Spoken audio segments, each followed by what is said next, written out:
लड़की बहुत ज़्यादा हाई फाई पड़ी हुई थी। अब वो मंदिर तोड़ दिया, पैरों से कुचल दिया शिव जी को। क्यों? तो फांसी लगा दूंगी, ये कर दूंगी, वो कर दूंगी। बोलिए। गुरुजी राधे राधे जी। गुरुजी, मैं अपने बच्चे के लिए आया हूँ। मेरे बच्चे का एक डिवोर्स हो चुका है। अच्छा, अब शादी की प्रॉब्लम है, तो आप आशीर्वाद दीजिए कि उसकी शादी हो जाए, घर बस तो जाए किस उसका। बात के लिए डिवोर्स हो गया?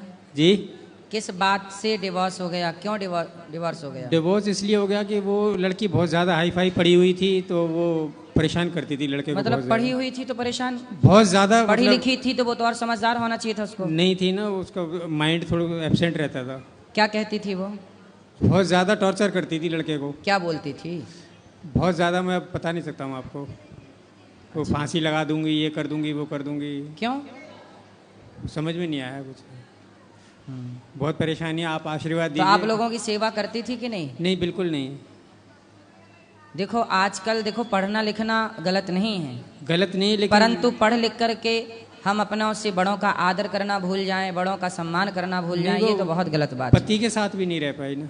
पति के संग भी नहीं, ऐसी शिक्षा का क्या मतलब? यही जो प्रॉब्लम रिश्ते है। ना चला पाए। जी, शिक्षा ऐसी होनी चाहिए जो रिश्तों को लेकर के चले, चाहे वो पुरुष हो या स्त्री हो, दोनों शिक्षित हों लेकिन रिश्तों को लेकर चलें। आज देखिए यही चल रहा है समाज में कि लोग पढ़ लिख इतना लेते हैं, पर वो सोचते हैं कि अब तो हम पढ़ लिख गए हैं, अब हम क्यों रिश्ते को चलाएं, हम तो सेल्फ डिपेंड है, हमें आपकी ज़रूरत ही नहीं है। गुरुजी ऐसी पढ़ाई भी क्या, वो मंदिर तोड़ दिया, पैरों से कुचल दिया, मतलब इतनी माइंड ऐसा था उसका। अच्छा, इतनी माइंडेड थी कि मंदिर ही तोड़ दिया? पैरों से कुचल दिया शिव जी को। क्यों?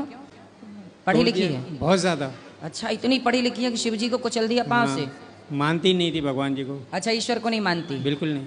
देखो आज की शिक्षा व्यक्ति को नास्तिक बना रही है। पढ़ाई ऐसी किस प्रकार, ऐसी पढ़ाई का क्या करें हाँ। जो भगवान शिव को अपमानित करे? मतलब ईश्वर की सत्ता को नहीं मानते कुछ लोग। बोले हम इतने पढ़े लिखे हैं कि हम ईश्वर को नहीं मानेंगे, मतलब अब पढ़ लिख गए तो ईश्वर को ही नकार देंगे। मैं वाह। दूसरी बार आपके पास आया हूँ। हम ग्वालियर रहते हैं और बच्चा मेरा ग्वालियर रहता है, हम आगरा रहते हैं। उनसे आपने पूछा नहीं कि बेटा ईश्वर को ना मानने के कारण क्या है? पूछा नहीं आपने?